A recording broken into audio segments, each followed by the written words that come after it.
Lots and lots of people are trying to cancel Joe Rogan, and they're applying pressure to Spotify, where his podcast lives. And of course, the Spotify executives, they're under fire. Are they going to kick him off the platform? Are they not? They've invested a lot of money. What do?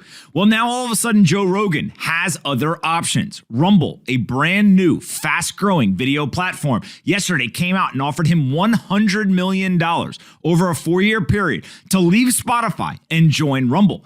Now, Rumble has been growing incredibly quickly. They launched in 2013. They've got almost 40 million active monthly users, and they continue to hang their hat on the idea that they will not censor the people on their platform. They say that they believe in free speech. They say that they believe in anti-censorship. And so ultimately, their pitch to Rogan is come get paid and come be free. Now, of course, Joe Rogan is one of the most popular podcasts in the world. He's the #1 show on Spotify in 93 different markets. He's the most listened to podcast every single month in more than 30 markets, including the United States. And his listenership since he moved to Spotify has grown by 75%. Simply, Joe Rogan has a popular podcast. Joe Rogan has the trust of tens of millions of people around the world. But the most dangerous thing about Joe Rogan is that Joe Rogan is the mainstream media. Joe Rogan's episode brings more audience than all of the mainstream media, including people like Tucker Carlson, Hannity, Fox News, The Ingram Angle, Rachel Maddow, MSNBC, CNN, etc. Joe Rogan's audience is massive compared to these legacy television and radio shows. Joe Rogan is the mainstream media for tens of millions of people around the world. And Joe Rogan's format of having long-form conversations where he brings in experts and allows them simply to talk.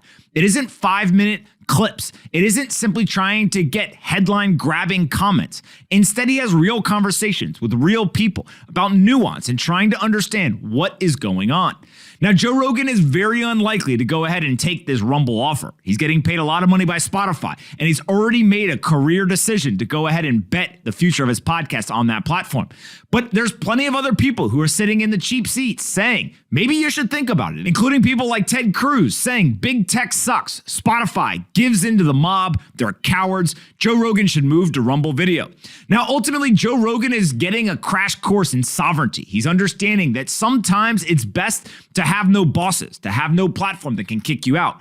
Joe Rogan is a man who understands what he wants, and he continues to defy all of the external pressure. He's definitely said some dumb things in the past. He himself has said that they were stupid, and he's apologized for it. But where he goes from here, nobody knows. I ultimately think that he's going to continue to get more and more orange-pilled on Bitcoin and ideas around self-sovereignty. And eventually, whether it's before or after the Spotify deal actually ends, Joe Rogan will move to his own platform, whether it's one he creates or one that his friends help him create. Joe Rogan deserves to have a free voice, and people have a desire to listen to these long-form conversations. And Joe Rogan's going to do everything he possibly can to get into a position where no one can pressure him. The mob can't pressure him. A platform can't pressure him. And regardless of what you think, he's going to continue to have these conversations. He's going to continue to allow people to think for themselves. And whether people like it or not, that's a good thing for society. Joe Rogan is going to become a Bitcoiner. Joe Rogan's going to get orange-pilled further and further on self-sovereignty. And Joe Rogan eventually is going to have this podcast hosted on the open internet where anyone can listen and no one can censor him.